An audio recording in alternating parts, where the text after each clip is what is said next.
these teams go somewhere else? Well, Zeri is probably the answer to my question. Yeah, right off the ban list. So the fact that we're going to be able to see the Zeri, first Zeri of the day, Forgot that is champion a existed. huge plus. Got nerfed in the most recent patch, but of course we were a patch behind that. right. Yeah. So Well, it's going to be nice to see. I think we all forget it because I think it's been pretty much permabanned. Yeah. Yeah, exactly. So Yes. the fact that it got through here, they're basically saying, Neo, we don't know if you're going to play it. And the answer is, well, we're not going to give it over. And of course, you get the Senna pick into it. It has such a range advantage on that matchup that you often see it deal with it, as well as the healing poke that can come through. And I'm expecting this to be a farming Kench just because of the nerfs that we already talked about to Senna. So it's going to be really fun to be able to see just what the strategy is for FlyQuest. They've been, as a team throughout this split, the type to try and basically focus bot lane. Try anything. Bot lane dives. Obviously, they had the smite top lane, so I want to see what they're going for. I just want to bring up, in the Yuumi hover, Dash is just sitting here absolutely Oh, thank God. his eyes. I mean, there's probably still going to take She something might like that. still get locked in. The Zeri-Yuumi combination is So toxic. absolutely nuts. She just zooms around teamfights. She zooms around the map. Udyr, another pick that is starting Another to zoomy creep in. champion. Yeah. And here we go. The trio of Zeri, Udyr, and Yuumi. Gotta go fast. Yeah, they're just gonna be going everywhere. The thing that surprised me was also combined with the Hecarim ban. That feels like some real advanced scouting. I don't know if they, like, River was telegraphing this on his solo queue play or something, because that is not River's playstyle thus far. I was a little confused by that too. Yeah, he's been a very gank-focused jungler, teamfight focused, and these champions really want to focus on clearing quickly.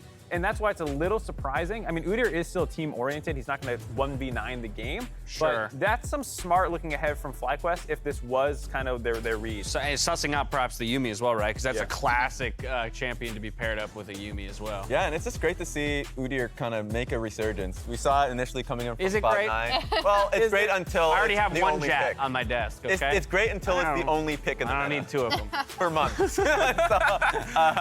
So another thing to look out for Dignitas, I mean, they'll always try and put FakeGod on a weak side champion, something like Gragas, and try and just focus more on team fights. So would be surprised if that's something that's given to Dig.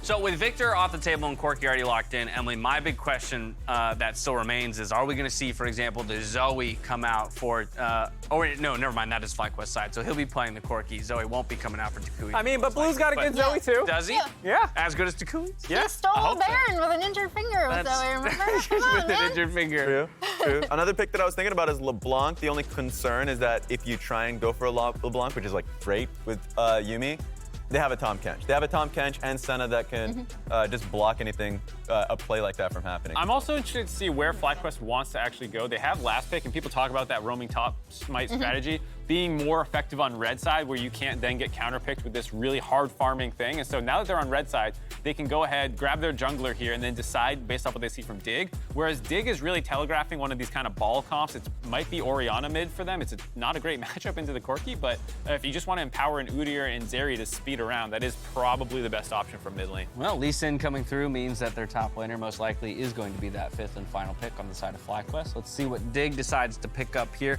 in their 4-5 slots. I don't know if it's in the pool of Blue, but Akali has usually been the pick that you can go into like, you know, Tahm Kench compositions, because you can just put down your Shroud in a larger team fight. And Yeah, there's the Orianna Orianna. hover and All right. block. They're called the And the Orianna. Gragas. And there it is. No. And- Funny No, looking you Gragas. have to. So, All right. what I was gonna say is the thing that's annoying about when you're on red side versus the smite top strategy is if you pick a safe blind, like Yes. you know, the Renekton's, the Gragas, these things, those are the exact things that get punished by this roaming top strat. So you kind of forced into taking a Graves blind or something so that you at least have a little bit of threat if they do want to go that strategy, that you can actually mow down turrets.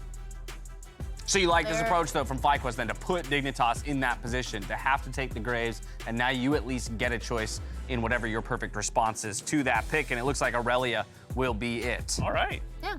I mean, Kumo has been playing a lot of different strategies, but he Yeah. came up as an aggressive assassin type player, the Akalis and things like that. So it's cool to see him on the Irelia here. Yeah, I was gonna say, you kind of forget what type of player Kumo used to be, because previously we saw him playing weak side, and then this split thus far, he's been what, Ornn, and then 2 Smite Top lanes, top yeah. lanes. Yeah. And so, I mean, this is a really interesting call. I kind of like it from FlyQuest because I've been waiting for more North American teams to have faith in their top laner and just be like, you know what? No, We're going with a counter pick that they're comfortable with. Yeah, and so for me, I personally like the Dignitas composition. I think they can hold the Irelia on side lane decently well, and I think their team fight comp is incredibly strong. So I would lean it over for them on the draft here. Well, Raz has answered the question before I asked it. Small favoritism towards Dignitas, actually, contrary to what Twitch chat there believed right at the end with 53%. Emily, I'll give you the final word before we head to stage. I also favor Dignitas just because I think Zeri is still broken here. I actually predicted FlyQuest for this game in our predictions that we submitted them. So Same. And I like their draft too. Okay, fair enough. A glowing review from Mark Z on the draft phase for FlyQuest. Either way, comps are locked in, teams are loading onto the Rift, and we're out to Phreak and Kobe for the call. Thank you very much, and I'm excited to see this game here. Two teams at 3-1. They have both had stellar splits so far in the LCS. Dignitas, I am seeing a lot of belief behind them. River has been outstanding. The players look really, really good. FlyQuest have had a fairly easy schedule, but to prove they are top teams, hey, beat Dig like this. Yeah, I'm seeing some belief in Dig behind you. We've got a fan sign. I know for a fact though the fan's gonna be a member of the Dignitas organization, so a little bit biased there. Let's get into this one though. I'm so excited because FlyQuest, you know, it feels like Kumo has done his homework and done all of his chores, and now he gets to play an Irelia. This is a champion that benefits so greatly from having jungle pressure and looking for kill pressure. I'm super excited to see what FlyQuest's design is around this, because while they have used, you know, like Ornn top, Graves top, not always going with Smite Roamers top, they haven't given a lot of attention up to that side of the map. And if you do that to an Irelia versus a Graves, then things are going to go much worse than previously, especially because River here on the Udyr with Ghost is a very potent ganker. You can full clear from bottom side up to top, so no surprises here. It's going to be a very, very threatening top side of the map for the side of Dignitas here, and Udyr full clears so quickly, plus with the low cooldown on Ghost, you can just spend that as soon as you move up on the Irelia. For summoners start to get so much pressure in favor of the Graves that if left unattended, this could be very, very scary. So we are seeing fasting Senna here, support Senna if you want to call it that. This is pretty much the best way to play it ever since they nerfed the soul drop rate. I think you should play her with a melee champion, play her as support, let your other champion get the farm, and going fleet, which gives her a lot of sustain to make sure that she goes equal in the trades.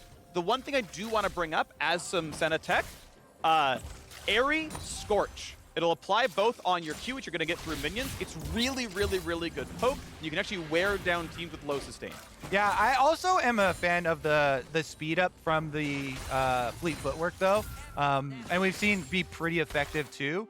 The matchup obviously versus Zeri is quite nice with the added slow on Q now, and you can position through minions where she can't shoot through the minions. You get your harassment, you continually farm up souls as the support style that you're highlighting, which is very easy to see by the patch notes which ones you should play, because every time they change the soul drop rate of minions that she kills, it's by an order of magnitude like 10% at least. So big swings and indicators of which one you should play. Currently right now, swinging much back in favor of the support range. This one's definitely getting a bit more spicy than usual here for the mid lane, so that's going to attract some jungle attention. We see Lee Sin there, Jose hovering a little bit, but Blue's got his wave a little bit easier on his side. There was, by the way, a hashtag dig win sign behind us. Unfortunately, we never got the camera shot, but there was the dig win sign. That's what Kobe was alluding to when we were talking in the pregame. That's the same sign that they just showed there. Yeah, they bring it back. You know, I want to see, you know, the metagame kind of develop in other dig win signs. You know, I would like to see other takes on it, you know, maybe different outfits, who knows? Just, you know, I want to see that get spicier over time. We were seeing Toucouille go for some rather aggressive trades, ultimately takes a pretty early recall to get second longsword, burn the TP back in a lane, and Blue's only going to be on tier for this one, so not bad to be on tier, but obviously, you know, you'd love to try to get lost chapter if you can help it. I believe TP cooldown will not be back up by the time you get that much money, so we'll see what it looks like once those come online, and if the recalls get any special. And this is something I want to re-highlight for junglers, is the focus on upgrading tier 2 boots, especially for tank-oriented junglers. It is such a DPS clear speed increase because of, yes, the cooldown reduction is so good for champions like Udyr and the majority of tanks, but also the move speed is really, really threatening. That's why you see no hesitation after his first full clear into Scuttle Crab. Go for the deep ward drop off, then recall for your upgrade of your boots. Big power spike here, and you can seamlessly full clear again up towards the top side of the map. This is one of the reasons Udyr has come back into the meta. Very prolific for both of the Cloud9 junglers, actually, have both been spamming a bunch of it with the Ghost. And power clearing and trying to get that level lead over the more gank-heavy junglers like Lee Sin.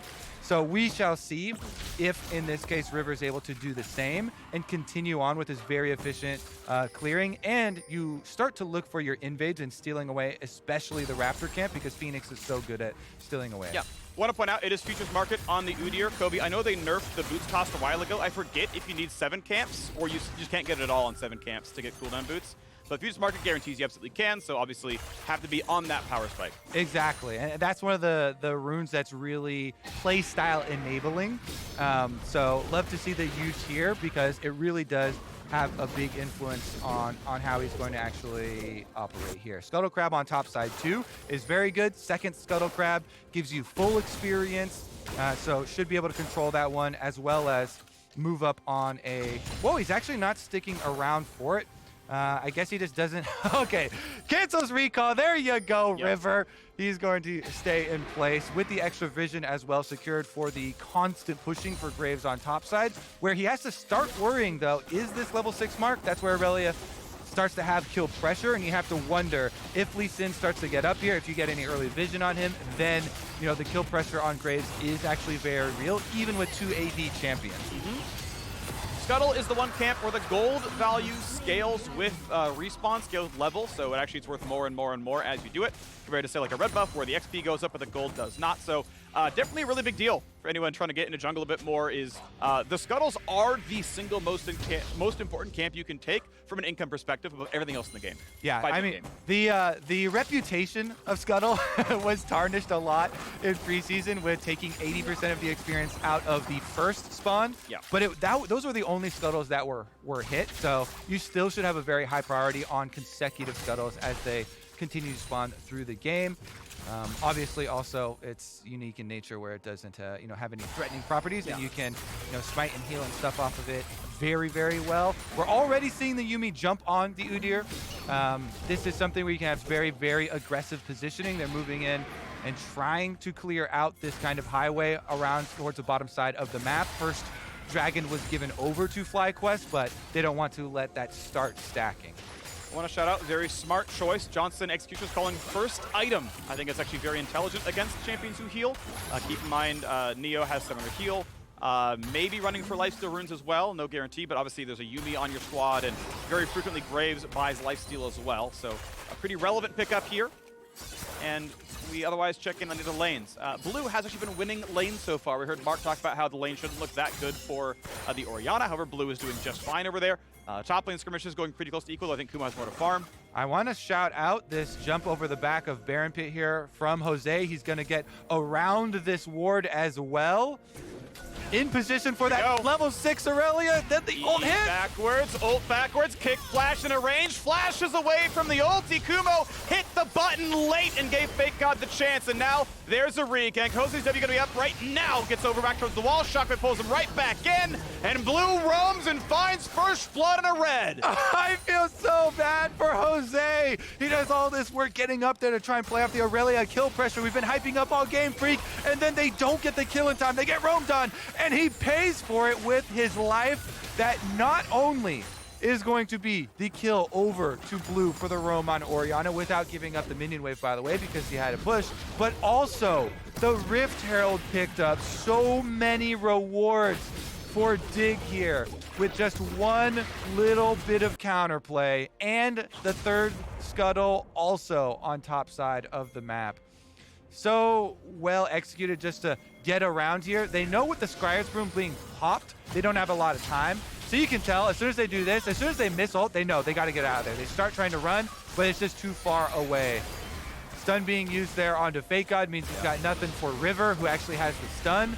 and walks in there with the shockwave and even able to give over the kill to Orianna, the best possible position. Quite nice there for Dig.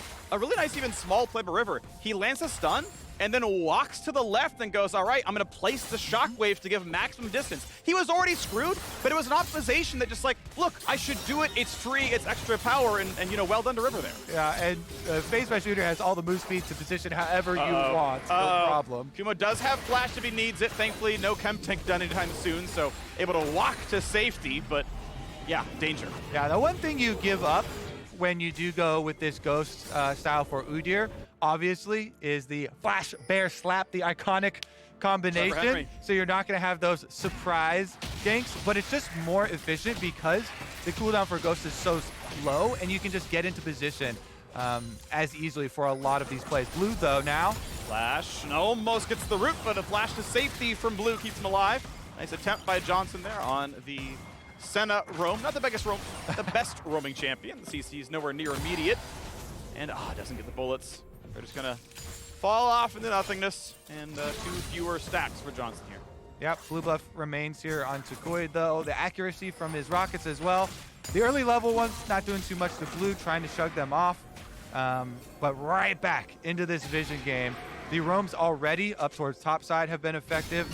And Biofrost working along with River will be able to keep this route clear as well. I will say, though, it's much more, all this vision coverage is about controlling for dragon setups. Senna Tahm Kench is extremely difficult to pull off the ganks.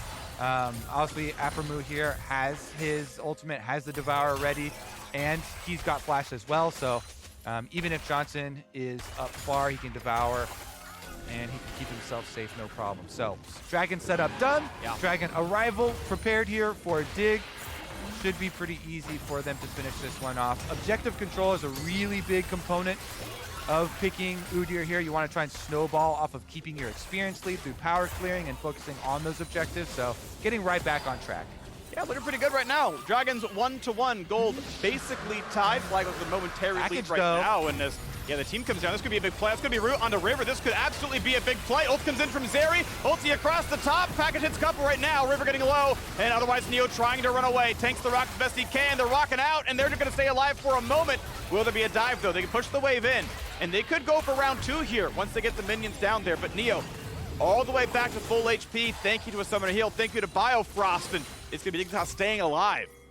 Yeah, so toucouille, when he arrives, the package, only the tip of it hits River. They didn't actually get to touch Neo with it, and he was still full life. And then he uses the combo with the Frost Bomb on him instead of trying to take down River, who is the one who had sustained damage. So split focus on the damage output.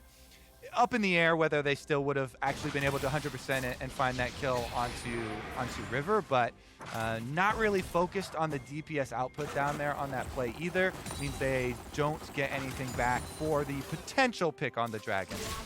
No plays. Sadly, 1-0, tied again in Dragons, and we see TP backing out of the top lane. This is the buff, the Blade of the Ruin King on Irelia. Wants to fight again. Good dodge by FakeGod goes up. And River is here yet again. Be careful, that is a summoner, or a summoned herald. There's the Ruin King trigger, but otherwise looks like that's just 2 plates. And by the way, that is all money going specifically to River. It is not going to be shared toward FakeGod, so Udyr's going to be nice and rich. That's all well and good. This is the last hit there, but whatever. 320 gold picked up to River. For, another 100 for killing the herald a little while ago. Yeah. So decent surge of money. And you can't be caught waiting around, for opportunities to pop that as Udyr. You got stuff to do, okay? Yeah. You've got a long list of camps to clear for Udyr. Keep up your power clearing. It's essential for the champion. He goes back after cashing in on the Rift Herald, plus finishing off Gromp, completes the Turbo Chem Tank, baby. So this is the first big power spike for Udyr after the boots pickup. Now he's got Turbo Chem Tank ready. Yuumi on his back. Yeah. The engage is so easy to get a perfect Yuumi ultimate. With all the move speed, you can reposition it very, very easily. And with Johnson's flash still not up and then pushed up, this is a prime target. Johnsun afraid of getting jumped on as they realize, okay, this ward's being swept out. I believe it was control ward and sweeper, so they knew they were coming. It wasn't just they attacked the disabled ward. They put that stuff down themselves. So back up, put the haste down, quick ward. Okay, we're pretty safe. JoseDeodo's in the pocket. All right, great. We're out of this one, no problem. But How much does Neo get done to the 1v2 in bottom lane right now? Going to be able to get his recall if he wanted it safely. Wants to play for the tower. Keep in mind, plates have now fallen, so towers take full damage, functionally true damage, and it's going to be pretty big hits here as Johnsun gets a couple of shots through. Is going, by the way, towards the Kraken Slayer build most likely. Double longsword plus pickaxe is in that build. I think there are other options you could go for, but that's the build path it looks like anyway. Meanwhile, hunting around here, Jose waiting in the shadows. Big damage to the blue. Q's gonna land. That could be a kill. And he just comes right in and knocks him down. Didn't necessarily need the ward hop flash kick. I think the Q follow would have killed, but well done. JoseDeodo knocks him down, and now a fight in the top side. Kumo, once again, a great sidestep on the stun. FakeGod playing it well, but will he be tower dove? Channels the W in the face of the ulti, walks away with a health bar lead. Bot lane turret falls, and FlyQuest come alive. Yeah, it's pretty interesting because Jose's thinking there, he doesn't want to get flashed further in and then get stuns between the two turrets. So goes for the feint play there, and then immediately falls, flashes up, insta-kills blue. No chance for the flash pull under. And with bottom lane going so well for them, again, we're pretty big fans of the Senna pick into the matchup here, constant pushing. Yeah. Being able to get that top tower, or the bottom tower down before recalling for the reset here and to rotate over is definitely going to allow FlyQuest the rebuttal after Riptail number 2 is picked up for Dignitas. You can see Neo going for the earlier spiking build. Going for the Trinity Force is going to make him very, very strong at one item. Doesn't scale quite as well as crit. Keep in mind, in 12.3, there were also changes that pushed her toward better scaling with crit and worse late game with a bruiser build. Ult rank it being one of those variables there. Still, again, a build that I prefer in 12.3. 12.4, by the way, very close to the two. Well done, August, for the changes there. But yeah, on the optimal build, just note that, yeah, I'd probably take Senna late game over Zeri in this kind of game state. And we are only 20 seconds away from the next dragon, so you see Dig move everybody over already. Corki's going back to base right now. Toucouille, don't think he doesn't have a package waiting for him, so it's just going to be a rotation down from the top side, and Here we go. Great kick, though. Really no way for to play that one. Always going to be kickable if he's in melee range, but they're trying again for round 2 here, still running really fast. And look at that. Kumo holds on to a stun, but it might be enough positioning. It might be enough taken away as we're seeing a recall out of the Corki. Enough work was done to claim the dragon, it looks like, as maybe a skirmish over the top side. Toucouille does have TP. Looks like he's claiming package right now. And it doesn't get burned, actually. Now he's going to be back to full power, so Dignitas may have wasted the small room they had to sneak dragon. Yeah, that was such a good delay from FlyQuest, because I looked over, mouse over the base, and FlyQuest were trying to buy time for the package to come up for this dragon. Remember, Corki, the timer was increased to full 5 minutes between packages. And so they actually buy that time with Jose jumping around in the river, chasing them through. They delay it enough, and as soon as you hear the package picked up, the alert goes out. Dignitas say, okay, fine. We were not quick enough, and we seed dragon number 2. And mid lane tower number 2 may be dropping as well. Corki's already on a flank play with the package. Now was spotted by a ward, so they know he's waiting. There's no chance Dig tries to defend that one. Yeah, that ward, he touched the brush and didn't, you know, kind of clean it away. That turret's going to fall, and you can still go for Neo. Like, legit, I think he's almost killable here. FakeGod even with there, I think he can still honestly try. They're going to go for the Q play, going to try to find what they can. Ult's run away, and Toucouille's going to Valkyrie right back out, but the burst damage could be enough, and he is going to burn. Biofrost Ignite claims the kill. Well played, Dignitas on the counter punch, and now River is in for a bit more. Finds that first low. Kumo could be attacked. Will it be enough is the question, as Senna answers in and finds that kill in a River. Thankfully, Bio able to get right back out, but ends up being a 1-for-1. They don't bring the Orianna with this, so they still get fought up, and Aphromoo back in! You're gonna try again. It is 4v3. Keep in mind, so this should be possible. Gordon heal works well for JoseDeodo. Aphromoo flashes in. Jose follows the Q, and he finds kill number 2. Kill number 3 is gonna be a freebie. Biofrost will die for the blind. He is light. JoseDeodo sets up 2 more kills. Dignitas fumble. You see the idea there, Phreak. The call was delay these, force the fight so that I can split push. Orianna does get 2 towers pushed down, secondary tower and inhibitor tower, but it costs them the lives of every other member of their team. That is so much gold. Back over into the hands of FlyQuest, and Jose's the one picking up all the kill credit here. Really, really, really well done. Rocket flip this one's replay. huge setup here as they close it all out to get these last few kills. Yeah, the original disengage there from Neo was so good with Biofrost. Keeps him up with the heal. They barely have enough damage with the Ignite still ticking. It's the secondary engage here from River, where he takes a lot of damage on the output, and they still had Irelia ultimate, so they focus fire him down. Jose goes back in, they get the execution, and then they're saying, we can stop them. We're gonna allow Orianna to keep pushing, but Aphromoo.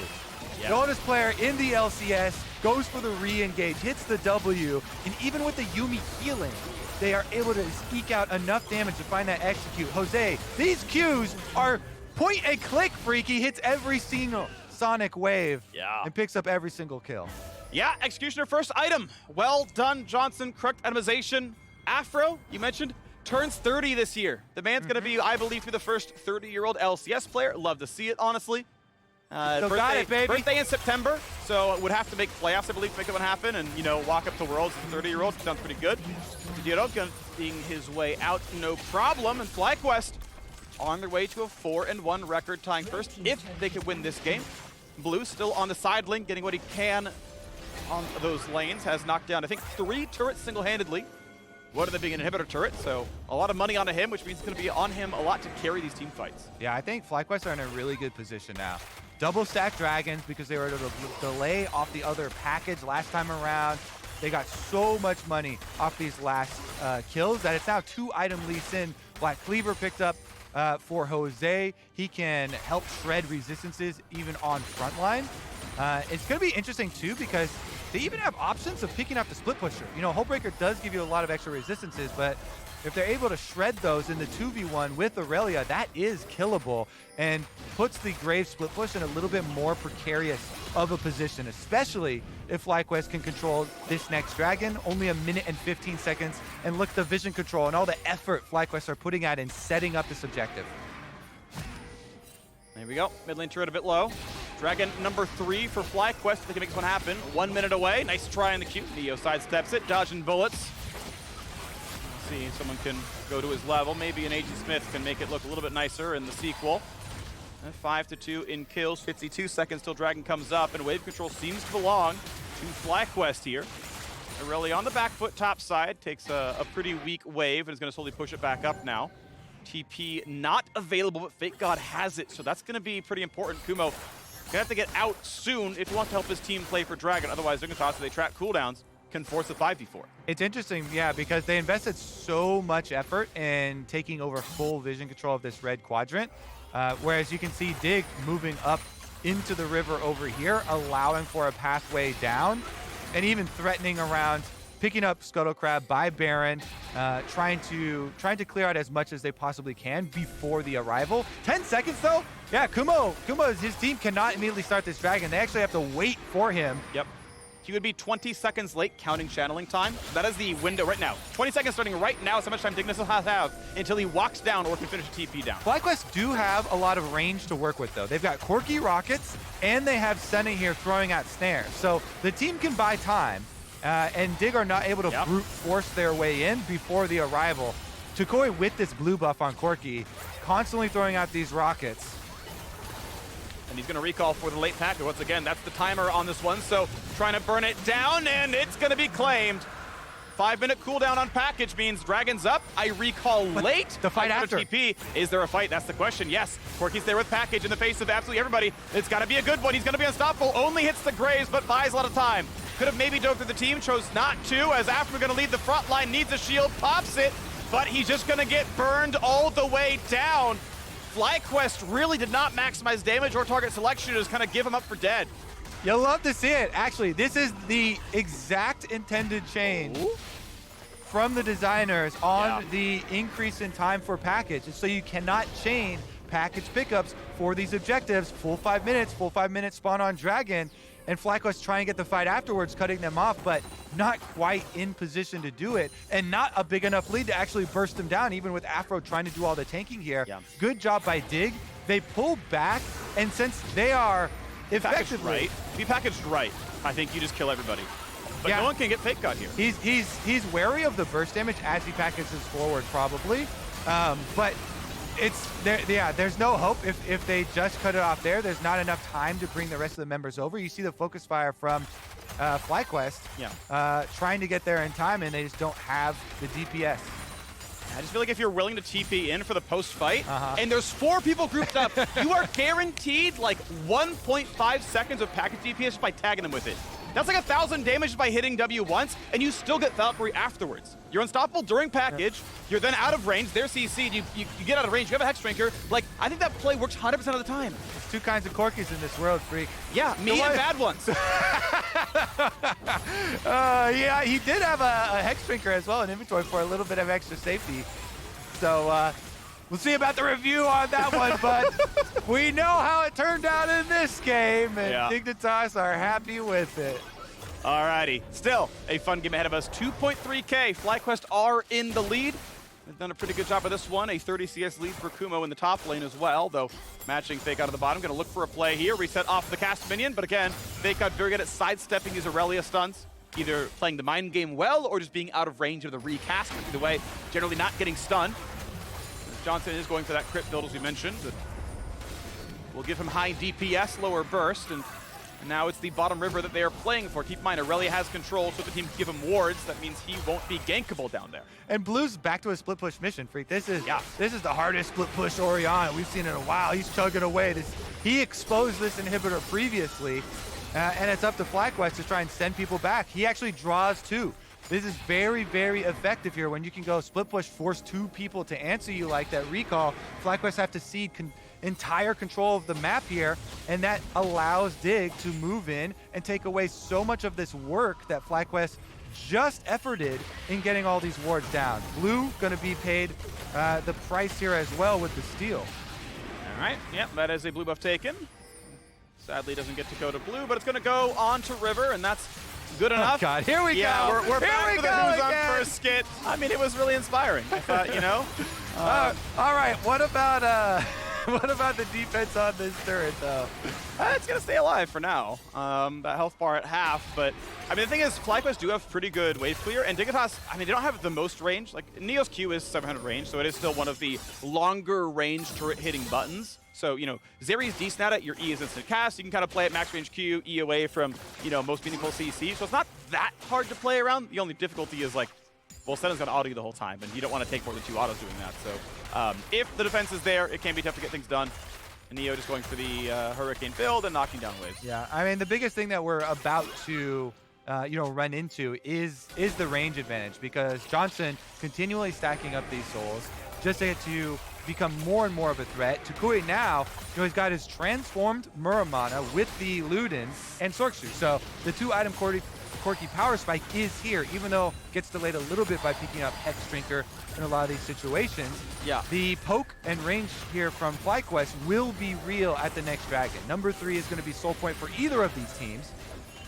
35 seconds left on it, and this time around, toucouille does have unleashed teleport still on the top side.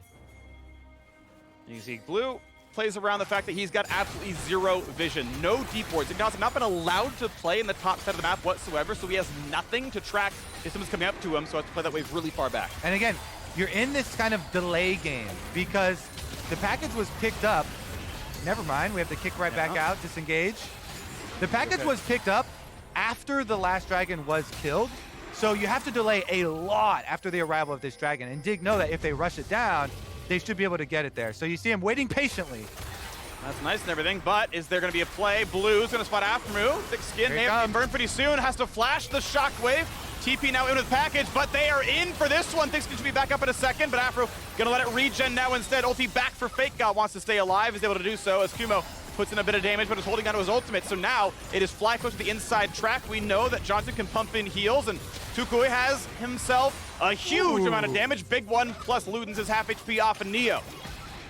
That's that 2-item power spike Corki, baby. Level 16 means a lot for him as well. The last rank. Dragon being burned down while the rest of them try and poke. and FakeGod is leading the way in. Should be an easy smite. There we go. Gonna claim it for Dragon number 3 out of FlyQuest. Kicks backward for a double knockup. Isn't enough damage. River is low. River cannot jump the wall, and River will die in his namesake. A second kill picked up as Kumo dives in and knocks down Graves. That's Baron. That's got to be Baron as well for FlyQuest. They rout Dignitas. No top laner, no jungler. They got the Dragon already, and they can move on over to the big bad Baron. Even though Death Cap was in inventory, Dignitas could not find their way in that fight. Pack wasn't even burned there. It was just, they're playing for mid. It was too late to play for Dragon, and the team fight was all screwed. They tried to use Shockwave on Aphromoo, who has Flash and is Tahm Kench as well. Yeah. So even best case scenario, that's not super high value. FlyQuest, great punish this time around. They were able to scale their Corki. Big advantages coming from those poke chunks that he gets. Rushing down on the Dragon, but then the team fight afterwards, I mean, there's no hesitation. Jose, he's like, what are you doing inside my Dragon pit? Just look at the turn after they get the objective. He smites it down, then right against the wall with the team split, kick through 2, Q in onto him as well, and Johnsun's able to land the snare too, so absolutely demolished both of them. The team was already split. The other 3 were running into their own jungle to come around the backhand side, and it's like, so Udyr and Graves are literally always dead. You might get the smite, but you're losing 2 every single time. It looked weird, miscoordination sadly for Dignitas. What if it was going to happen for that team at some point? That one looked a little weird, and now Red Bull Baron power play, 2,000 gold lead. FlyQuest should get a lot out of this. This game has big implications as well, with FlyQuest and Dignitas at this cross-section in the standings, both sitting 3-1, trying to leverage themselves into the upper standings. Whoever wins this game is going to be in a very comfortable position here in spring, moving past that halfway mark. So FlyQuest looking really promising here, as Baron buff will allow them to easily 4-1 split push, crack the top secondary turret in addition to mid lane, taking a bunch of damage here while they just abuse this extra range with the Corki, with the Senna, very safely harassing while Irelia finishes up top side turret. Well done. 4-1 split looks really nice. River may be looking for a target, but nothing to be done right now. Looks like Kumo wants to finish an item. Probably has a full completed something. Maybe a Death Dance, maybe a GA, and he can TP back in when he needs to. But right now, well, they've already got the top lane pushed in, so bring the team over, go for the turret. Turret's going to fall, no problem at all. Well done, FlyQuest. Get turret number 6. They are on Soul Point. That's in 2 minutes and change. Barrel timeout by then, but Dignitas in the meantime realize they are not powerful enough to fight against a Baron buff, especially with Graves counter-juggling into the side of the map. So, a few turrets given away. Dignitas know they can't really fight. That's okay. Give up what they have to. They take what they can with a cross map, and with bot lane pushed in, that is now answered by Kumo as well. All right, nice resets here. Get to spend so much money. So many item power spikes, actually hitting 3 items now for the FlyQuest members. Corki fully upgrading Maw, Lee Sin doing the same. That item is really efficient now with the extra buffs. And honestly, shrugs off so much of this magic damage. Yes, there is a little bit of penetration picked up here by Blue. Has the crystal baby item, looking for the Void Staff, but this is going to be FlyQuest right back out onto the field with the Baron. 15 seconds left on it, so it won't sustain for the secondary push here, but easily lets them take control of the red quadrant of the jungle preemptively before the Dragon Soul arrives. 115. It's new the death knell if it comes through. FlyQuest want to own this bottom jungle. They get rid of most of the wards. They put some of their own down as well. As the shopping comes in, we look for probably a Guardian Angel on toucouille. Couple of souls here for the Senna. Q's through a couple. Thank you very much. Would like a soul count when we get the chance to. I'm going to guess around 80. I got you. We got 142. Woo! That is more than 80. 142 for That's a lot of Johnsun. stats. Feeling nice about his extra range. You see, Observer clicks over, but we've got the inhibitor timer, so we He's got I don't get it off the program feed. 740 range currently. That's pretty good. That's pretty good. Talk about that abuse. You know, the Corki rockets, he's level 18, fully maxed out. Those things are painful. The Senna extra range comes through too. And look at this. They've established full vision control over that red quadrant leading up to the soul. So as previously they had to delay for a lot of these dragon fights, trying to buy time for the package to arrive. But now they've got such a handle on this jungle quadrant that it's very easy for them to ward off Dig. Especially with the vision they've got. And now as River walks in, he's on one of those, and a couple of blue triggers pop, those decay, and JoseDeodo just gets some damage out. Sees, can I force any cooldowns? But once again, it's that same awkward timing. toucouille's got to take his recall, grab the package, TP back in, and FlyQuest have to sit there, and knowing they're 4v5, knowing they're trying to buy some time, and timer ticks down, 3, 2, 1. Hey, I got it right, that was a guess. And grabs it for the TP to get back in there.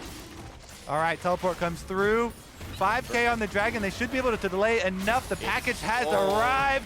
FlyQuest have so much power here. Dig are scrambling. It would be soul for FlyQuest. Dignitas can't allow this one to go away. When's the package come down? He can nuke the backline right now. That's smited by JoseDeodo. Package hits nobody except to zone out FakeGod. But that might just be enough. Neo wants in, but against Dragon Soul, it's going to be tougher. Damage on a Kumo down to 1K health. Can Neo do the rest? Jumps right back in. Tahm Kench saves one, runs for safety, spits him back out. Half HP healing back up now is going to be enough. TP to get back to top lane because minions are inside the base. They're inside the base, going to end the game. Dignitas could be shut out right now as Irelia pushing the wave. They can't even get back to their own base. The rest of the team has them zoned. Kumo with the teleport. Extra pressure comes through, but they can cut the minion wave, Phreak. Mid lane minion wave being cut right now by Dignitas, trying to buy some time. Healing back up. I don't think he can win the 1v1 quite at this point, but if he lands the stun, it looks a little bit closer. 4v4 in the mid side, looking pretty decent. Decent damage, though, and actually on the wrong side. Dignitas are on the other side of the map, have nowhere to easily go. And as mid wave is pushed down, this means they can push for mid if they want to.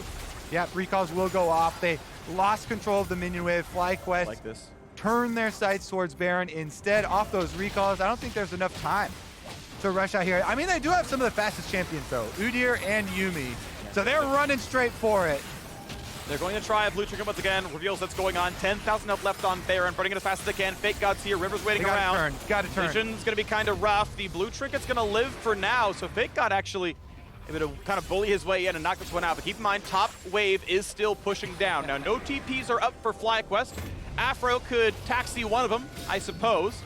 And with his ulti and W, you can get about 1,200 range or so. But Dignitas taking some of the vision back. JoseDeodo checks and says, actually, they're on this. So might be a play. Now, blue is in the base taking waves. Can TP if needed. Flash ult comes in for Kumo. Good damage out of FakeGod. Trying to knock him down as we can. Senna will come over the top as well. And now they're going to find that first execution. Down goes Udyr. 5v4 on the map, and FlyQuest with the gold lead. Just take any fight they want. Yep, FlyQuest, the patience here pays off. Sticking around, they cancel recalls multiple times, ward over the back from Jose. They know they've got this game in the bag as long as they don't let a sneak occur. And so they assassinate the enemy jungler. You know, River gets kicked back in. There's no hope for the steal. Just checkmate there from FlyQuest. Nicely done. Well done. Baron number 2 claimed. 7,000 gold lead nearly, plus the Mountain Soul. So much does FlyQuest win this game and keep that tie for first at 4-1. They were the longest running undefeated team. Even after the loss, they stayed in first. They'll keep up with 100 Thieves with the win here. Yeah. Looking really, really good for FlyQuest. It's huge for them. You know, we're approaching 5 games in on Spring Split, and to have only 1 loss for this lineup, which was so heavily criticized, you know, so many components that people are unsure about, and yet they've come together in such a strong way here in spring, showing that they are also not one-dimensional. They have played... Oh, never mind, we might have the engage. Attempted stun, great sidestep by River. Gonna find that first one to Kumo. Channeling the W, takes absolutely no damage at all, though. And JoseDeodo wants in, has to burn a stopwatch, not be shockwave, but can he live? Jumps back and into waiting arms and mouth of Aphromoo. Saves his life, but Kumo also has a stopwatch to stay alive. Very, very low health bar. Once again, Jose is in. 2 for 1 so far. What a team fight. And it's time for River to die yet again. He is dried up. And that's going to be at FlyQuest now in the 4 versus 2 to push into the base. Baron buff still on to end the game. They're not done yet. Aphromoo W in, lands the Q for the slow, but no chase comes through. Baron buff means they will lay waste to the inhibitors. And that's got to be enough. It took them a while, a 38-minute game, but you have to believe the Dignitas cannot defend this one 2v4. The flash to safety still attacked, still put down. JoseDeodo gets another one on the board. 7 kills on the Lee Sin. 100% kill innovation. A tower dive to send the message. That's what you love to see. FlyQuest remain in first place. And Jose is in the house. Oh my goodness, absolutely demolished in the face of this Udyr pick that is gaining so much hype. Goes, power farm. Jose picks his Lee Sin and absolutely demolishes this game. So many clutch smites, clutch kills from him, even after the gank on top side gets turned around on him. And he has to pay his life as payment for circumventing all of that vision and getting the gank off. They absolutely deserve this win. FlyQuest 4-1, up there at the top. FlyQuest in first place. You love to see it. Well done to the squad. I feel like everyone chipped in a lot there. I thought Kumo looked really, really good on sides as well. That's one thing I always want to see more of in teams, especially it's exacerbated by the Smite top games, where split push means so much to the game's trajectory. But I thought Kumo did a lot for side lane pressure with the Baron. He got things set up really well, allowed that first pivoter to go down. Just, yeah, a big fan of how the plays went out. I think, yes, there were mistakes, things that could have gone better really on both sides there. But FlyQuest felt in control the whole time. Yeah, I mean, they're definitely on an upward trajectory for themselves. Yep. It was so interesting, too, because Dig had been doing a very similar sort of upset of expectations for so many people. And they had to come to a head here on week 3. Definitely an exciting one. Party Bus has a little bit of a bump there. A lot to review as far as especially some of the setup for these objectives. But really well done by FlyQuest, trying to buy time for the package, leverage some of the poke damage as well, and setup.